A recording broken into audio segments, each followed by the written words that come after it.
வணக்கம் மக்களே, இன்றைக்கி பார்த்தீங்கன்னா மீன் பிடிக்க வந்திருந்தோம். நம்ம கிட்ட இருக்கிறதுலே ரொம்ப காஸ்ட்லியான ராடு, என்னோட ஃபேவரட் ராடு. இதை தான் தூக்கிட்டு வந்தோம். அண்ணன் என்ன சொல்கிறாருன்னா, ரொம்ப சீப்பான முறையில் இன்றைக்கி மீன் பிடிக்கலாம், என்ன இருக்கோ அதை வச்சு பிடிக்கலாம் தம்பி, சிங்கிளுக்குள்ள அதான் ரொம்பவே சந்தோஷம்னு சொல்கிறாரு. அண்ணன்கிட்டே கேட்கலாம் எப்படி மீன் பிடிக்கலாம் இன்றைக்கி, அவரோட ஐடியா என்னென்னு. ஆனால் உங்கள் ஐடியா என்னென்னா, தம்பி மீன் பிடிக்கிறதுக்கு பொருள் மட்டும் முக்கியம் இல்லை, திறமையும் முக்கியம். அதான் எனக்கு இல்லை. அப்புறம் நம்ம இப்போ ஒரு இடத்துல போய் உட்காந்துட்டு எனக்கு இந்த பொருள் கொடுத்தா தான் நான் மீனை பிடிப்பேன்னு சொல்கிறது திறமை கிடையாது. அங்கே இருக்க என்ன பொருள் கிடைக்குதோ அதை வச்சு நம்ம மீனை பிடிக்கணும், அதுதான் திறமை. இன்றைக்கி நம்ம வந்திருக்கிறோம், இந்த இடத்துல என்ன பொருள் கிடைக்குதோ அதை வச்சு நம்ம மீனை பிடிப்போம். நீ இந்த ராடில் பிடி, நான் கிடைக்கிற பொருள் வச்சு பிடிக்கிறேன், யார் அதிகம் மீன் பிடிக்கிறாங்கன்னு பார்க்கலாமா? ஓகேண்ணா. இன்றைக்கி பார்த்தீங்கன்னா நம்ம அண்ணனோட திறமையை செக் பண்ண போகிறோம். அண்ணனோட திறமையை செக் பண்ணுறதுக்காக அண்ணனுக்காக ஒரு பொருள் வாங்கிட்டு வந்திருக்கோம். இங்கே பாருங்கள், இதை வச்சு ஏதாவது பண்ணுங்க. எனக்கு ஒரே ஒரு கோடாரி மட்டும் கொடுத்துருக்காங்க, இதை வச்சு தான் நம்ம ஃபிஷிங் ராட் ரெடி பண்ண போகிறோம். எப்படி பிடிக்கலான்னு பார்ப்போம். அண்ணன் பார்த்தீங்கன்னா அவரே ராட் ரெடி பண்ணி பிடிக்க போகிறாரு. ஆனால் நான் என்னோட அல்ட்ரா லைட்டில் பிடிக்க போகிறேன். யார் அதிக மீன் பிடிக்கலான்னு பார்க்கலாம் வாங்க. மீன் பிடிக்கிறதுக்கு இப்போ நமக்கு மண்புழு வேணும், மண்புழு நோண்ட குச்சி வேணும். அதுக்காக இந்த கொஞ்சம் ட்ரையாக இருக்குது இந்த மரம், இந்த மரத்தை செலக்ட் பண்ணி இந்த குச்சியை நம்ம எடுத்துக்கலாம் மண்புழு நோண்டுறதுக்கு.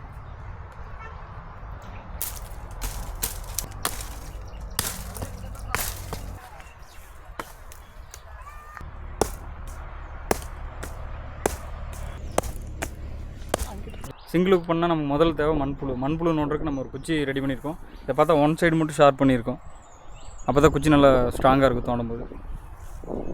அண்ணன் பார்த்தீங்கன்னா மண்புழு நோண்டுற வேலையை ஆரம்பிச்சிட்டாரு. ஆனால் எதுக்கு இந்த இடத்த நோண்டுறாருன்னு தெரியல. இங்கே மண்புழு இருக்க மாதிரியே தெரியல, காஞ்சி போய் கிடக்கு.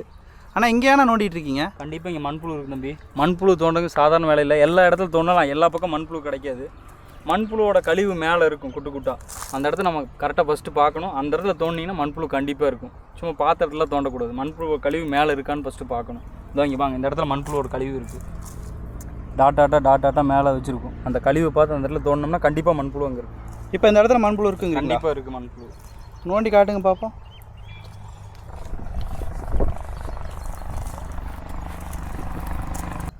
சொன்னல இங்கே பாருங்கள், மண்புழு கழிவை பார்த்து நோண்டிங்கன்னா கரெக்டாக அந்த இடத்துல மண்புழு இருக்குது. இங்கே பாருங்கள், மண்ணுக்குள்ளே போயிட்டுருக்கு, தெரியுதுங்களா? இதே நமக்கு தேவையான மண்புழு. இதை வச்சு தான் ஜிலேபி மீனை பிடிக்க போகிறோம். மண்புழு எவ்வளோ பெருசாக போடுறோமோ அவ்வளோக்கு எவ்வளோ பெரிய மீன் முழுங்கிறதுக்கு வாய்ப்பு அதிகம்.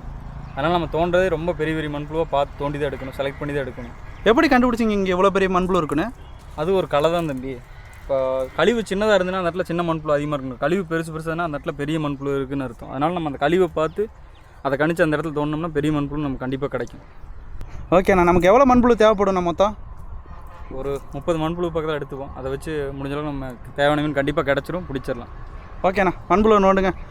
மக்களே இப்போ பார்த்தீங்கன்னா அண்ணன் மண்புழு நோண்டிகிட்டு இருக்காரு. ஃபுல்லாக நாங்கள் மண்புழுவெல்லாம் நோண்டிட்டு எல்லாத்தையும் செட் பண்ணிவிட்டு வீடியோ எடுக்க போகலாம். மீன் பிடிக்கிறதுக்கு எல்லாமே ரெடி பண்ணியாச்சு. 5 அடியில் குச்சி வெட்டியிருக்கிறோம், கொஞ்சம் சன்னமான குச்சி. அதுக்கப்புறம் மயிலரை ஒன்று எடுத்துருக்குறோம்,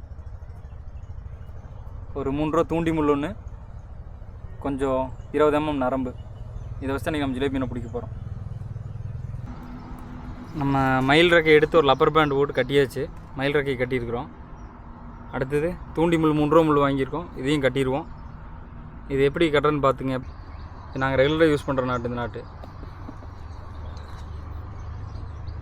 இது போட்டு நல்லா இறுக்கி கட்டிட்டிங்கன்னா இனி முள் நல்லா ஸ்ட்ராங் ஆயிரும். முள் நல்லா ஸ்ட்ராங்காக இருக்கான்னு எக்ஸ்ட்ரா நேரமாக கட் பண்ணி எடுத்துருங்க. தூண்டி முள் கட்டியாச்சு. அடுத்து பார்த்திங்கன்னா சின்னதாக ஈயம், இங்கே வலை பிஞ்ச வலை கிடந்தது, அது வந்து கொஞ்சம் ஈயத்தை பிச்சு எடுத்துக்கிட்டோம். யூஸ் பண்ண வலையிலேருந்து அதை கொஞ்சம் கட்டியிருக்கிறோம். அதுக்கப்புறம் மயிலரை கட்டியாச்சு. இதை அட்ஜஸ்ட் பண்ணுற மாதிரி கட்டியிருக்கிறோம். ஒருவேளை ஆழமான பகுதியாக இருந்தால் நீங்கள் அட்ஜஸ்ட் பண்ணி ஆழம் பண்ணிக்கலாம். எவ்வளோ ஆழம் கம்மி வேணுமோ அவ்வளோ கம்மி பண்ணி போட்டுக்கலாம், எவ்வளோ லென்த் வேணுமோ அவ்வளோ லென்த்து வச்சுக்கலாம். அந்த மாதிரி அட்ஜஸ்ட் பண்ணுற மாதிரி கட்டியாச்சு. மண்புழு கோர்த்து மீன் பிடிக்கல இறங்க வேண்டியதுதான். இது கோர்த்து இந்த புழு இப்படி தொங்கணும், ஃபஸ்ட்டு புழு மட்டும். மீன் நிறைய வந்து சாப்பிட ஆரம்பிச்சதுக்கப்புறம் நம்ம நார்மலாக முள் வரைக்கும் புழு போட்டுக்கலாம். ஃபஸ்ட்டு புழு இப்படி தான் போடணும், அப்போ தான் மீன் நிறைய அந்த இடத்துக்கு வரும். இதோ இந்த மாதிரி கோர்த்துங்க ஃபஸ்ட்டு புழு போட்டலாமா? ஓகே, ஸ்டார்ட் பண்ணலாம். அடுத்து இந்த குச்சியில் நம்ம முனையில் கட்டிக்குவோம். நமக்கு எவ்வளோ நீளம் வேணுமோ அவ்வளோ நீளம், ஒவ்வொருத்தர் இடத்த பொறுத்து. ரொம்ப ஆழமான எண்ணம் அதுக்கேற்ற மாதிரி கட்டிங்க, ஆழம் கம்மினா அதுக்கேற்ற மாதிரி கட்டி. நீங்கள் குச்சி வச்சுருக்கீங்களா, அந்த குச்சி நீளம் நரம்பு இருக்கணும், இதுதான் கணக்கு. அப்போ தான் உங்களுக்கு வெட்டி இழுக்கிற கரெக்டாக இருக்கும். அப்போ 5 அடி குச்சியா 5 அடி நரம்பா? அது இருக்கிற இடத்த பொறுத்து. இடம் நல்லா ஆழமாக இருந்தால் போட்டுக்கலாம், இடம் ஆழம் கம்மி முன்னாடியே கொஞ்சம் பிடிக்கிறதா 5 அடி நரம்பு போட்டிங்கன்னா கூட கரெக்டாக தான் இருக்கும். ஆழத்தை பொறுத்து நீங்கள் எக்ஸ்டெண்ட் பண்ணிக்கலாம். மீன் பிடிக்க தொடங்கலாம். ஆழம் எவ்வளோ இருக்குன்னு பார்த்து அதுக்கு ஏற்ற மாதிரி மேல் தக்கையை அட்ஜஸ்ட் பண்ணணும். ஒரு 5 அடி நீங்கள் போகிற 5 அடி இருந்தால் 4 அடி ஆழம் வைக்கணும், 6 அடி மேலே இருக்கணும் தூண்டில் எப்பவுமே நிலத்துல இருந்து.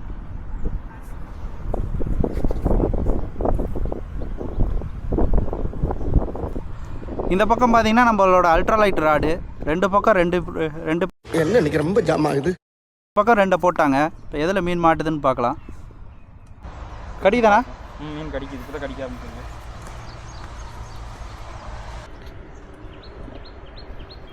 இப்போ நம்ம தூண்டியை போட போகிறோம். நம்ம தூண்டி பார்த்தீங்கன்னா அல்ட்ராலைட் தூண்டி போட்டோன்னே இப்போ மீன் மாட்டு பாருங்க.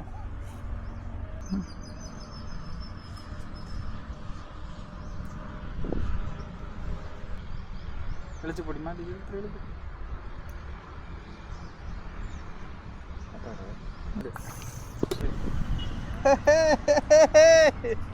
வெளிச்சு பொடி பிடிச்சி போட்டே இருக்கலாம் தம்பி.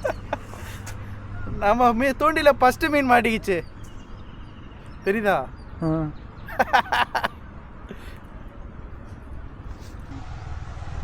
அண்ணா கடிக்கிற மாதிரி இருக்கு பாருண்ணா. டே கடிக்குதுடா, இல்லைடா. டே கடிக்கிற மாதிரி இருக்குடா.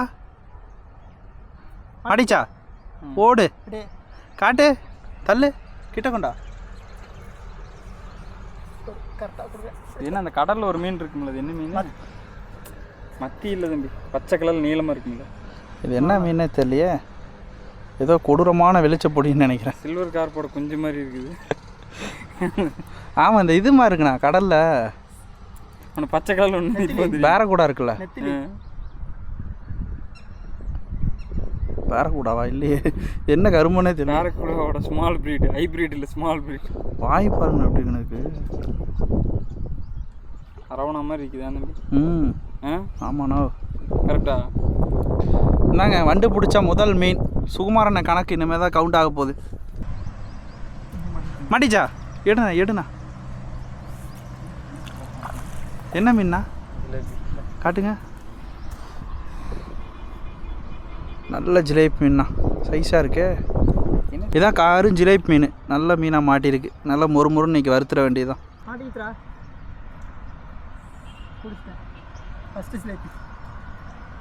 இதோட எத்தனை ஒன்று வருது? ரெண்டாவது மீனாச்சா? தூக்கி போடு. அண்ணே கடிக்குதுண்ணே.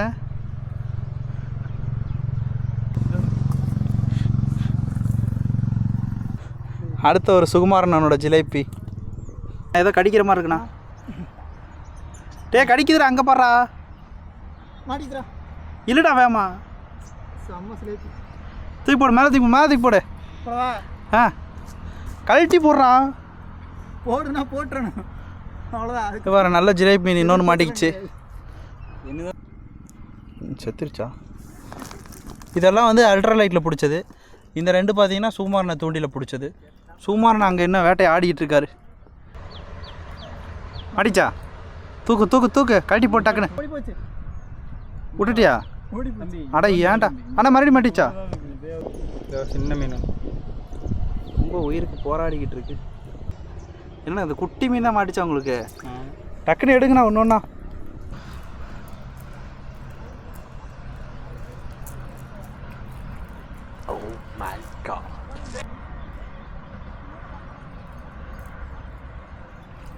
அடிச்சா? ஓடு, தூக்கி போடு. வரும் எவ்வளோ வெளிச்சப்பொடி மாட்டுதுன்னு. இல்லை கொத்தாக மாட்டிருக்காங்க. அங்கேருந்து அப்படியே பிடிச்சி போட அப்படியே ஏற்றி போட்டுட்ருக்கோம். அண்ணா கடிக்குதுண்ணா. தூக்குண்ணா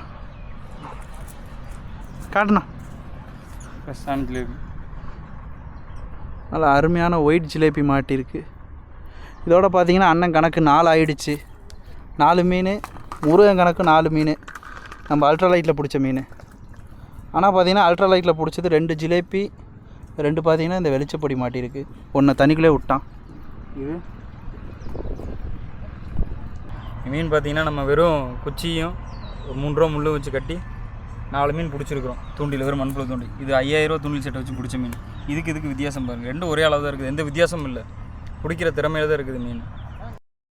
அவ்வளோதான் மக்களே இந்த வீடியோ. நம்ம அண்ணன் பார்த்தீங்கன்னா பட்டையை கிளப்பிட்டாரு. சின்னோண்டு குச்சை வச்சுக்கிட்டு பட்டாசாக மீனை பிடிச்சிட்டாரு. இன்றைக்கி ரொம்பவே டைம் ஆகிடுச்சு, நம்ம வேறு இடத்துக்கு போகிறோம். அதனால் இந்த வீடியோ அவ்வளோதான். இந்த வீடியோ உங்களுக்கு பிடிச்சிருந்துச்சுன்னா ஒரு லைக் பண்ணிக்கோங்க. மறக்காமல் கமெண்ட்டில் இந்த வீடியோ பற்றிய கருத்துக்களை சொல்லுங்கள்.